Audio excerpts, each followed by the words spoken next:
అమరజీవి పొట్టి శ్రీరాములు గారి వర్ధంతి సందర్భంగా రాష్ట్ర ప్రభుత్వ ఆదేశాల మేరకు అలాగే గౌరవ ముఖ్యమంత్రి శ్రీ నారా చంద్రబాబు నాయుడు గారు ఆయన ఏదైతే సంకల్పంగా భాషా ప్రయుక్త రాష్ట్రాలుగా ఏర్పడాలని చెప్పేసి ఒక మహాసంకల్పంతో ఆయన అమరజీవిగా మారాడు.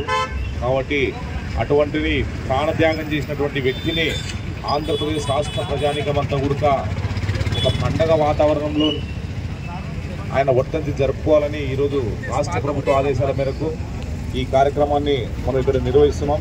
ఈ కార్యక్రమానికి వచ్చేసినటువంటి కౌన్సిలర్లకు అలాగే తెలుగుదేశం పార్టీ నాయకులకు అలాగే ప్రత్యేకించి ఆర్య వైశ్యులకు మీడియా మిత్రులకు అందరికీ నా ప్రత్యేకమైనటువంటి ధన్యవాదాలు తెలియజేస్తున్నాం. ఏదైతే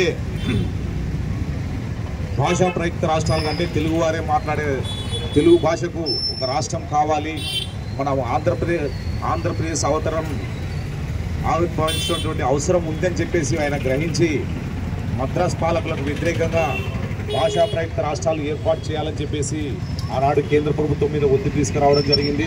ఆ క్రమంలో ఆయన ప్రాణాలు కూడా కోల్పోవడం జరిగింది. ఇదంతా కూడా ఒక మనిషి తలుచుకుంటే ఏదైనా సాధించగలడు అని నిరూపించడానికే ఆయన లాస్ట్కు ఆయన ప్రాణ త్యాగం కూడా చేశారు. కాబట్టి అటువంటి అమరజీవి పొట్టి శ్రీరాములు గారిని స్మరించుటకు మనం అందరం కూడా ఈరోజు ఇక్కడికి అందరం కూడా చేరుకున్నాం. కాబట్టి ఆయన చేసినటువంటి సేవల వల్లనే భాషా ప్రయుక్త రాష్ట్రాలుగా ఈరోజు ఆంధ్రప్రదేశ్లో అవతరించాయి.